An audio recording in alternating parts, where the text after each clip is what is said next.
Bismillahirrahmanirrahim. Story: The Hare and the Tortoise. Once upon a time, there were two friends, Hare and Tortoise, living in a jungle. One day, Hare thought about a race, and it asked for everyone there that who wants to have a race with me. Tortoise accepted the challenge. Next day, race had begun. In 2 or 3 jumps, Hare covered a lot of distance, and it looked behind. There was no tortoise. The hare thought that the tortoise must be far away because of his slow speed, so he took some nap. When he opened its eyes and looked, there were no one.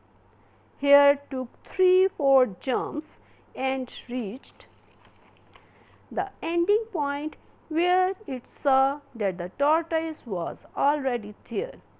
It felt embarrassed. Moral: slow and steady wins the race.